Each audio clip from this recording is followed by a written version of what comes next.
নমস্কার বন্ধুরা, আশা করি আপনারা সকলে ভালো আছেন। কাকলি কিচেনে সকলকে স্বাগত। আজকে বানিয়েছি পুরনো দিনের একটা রেসিপি, গুড়।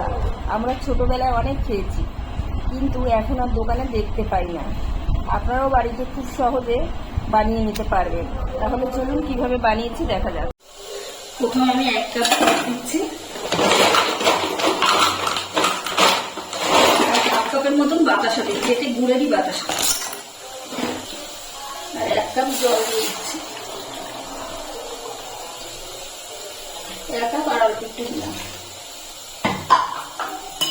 এখন আমি গুড়টাকে ভালো করে গলিয়ে নেবো জল দিয়ে।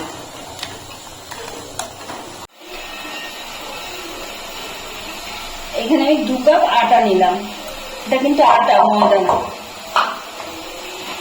এখন এর ভিতরে আমি সামান্য পরিমাণে একটু লবণ দিয়ে দিচ্ছি আর দিচ্ছি মৌরি।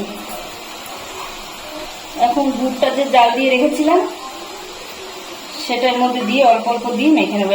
একবারে পুরোটা দেবো না, অল্প অল্প করে দিয়ে মেখে নিতে হবে। দেখুন আমি সুন্দর করে মেখে নিয়েছি, এরকম হবে, খুব বেশি পাতলাও না, খুব বেশি ঘনও না।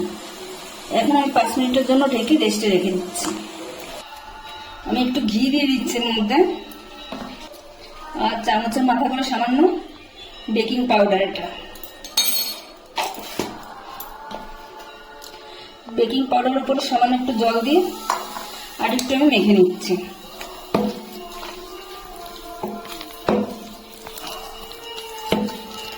দেখুন এইভাবে আমি মাখিয়ে নিয়েছি, এরকম আঠালোটা লিখে ফেলেছে। এখন যদি হাতে নিতে অসুবিধা হয় বানানোর সময়, হাতে একটু জল নিয়ে নিতে হবে, তারপরে এরকম গোল গোল করে নিয়ে নিতে হবে। তেল গরম করতে বসিয়েছি, এখন আমি এরকম ছেড়ে দিচ্ছি। ছোট বড় আপনারা আপনাদের পছন্দ অনুযায়ী করবেন।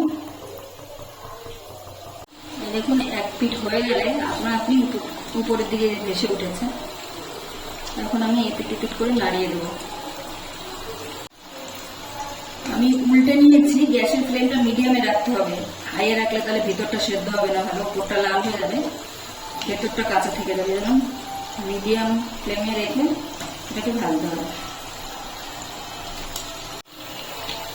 আমি উল্টে পাল্টে লাল লাল করে ভেজে নিয়েছি, এখন আমি তুলে নিচ্ছি। দ্বিতীয় ব্যাচ আমি ছেড়ে দিচ্ছি। এখন নাড়াচাড়া করবো না, একটুখানি হয়ে গেলে উপর দিকে আপনি ভেসে উঠবে। এইভাবে আমি সবগুলো ভেজে নিচ্ছি। আমি এখন একটা ভেঙে দেখাচ্ছি, উপরটা ক্রিস্পি হয় আর ভেতরটা সফট হয়। রেসিপিটি তৈরি হয়ে গেছে।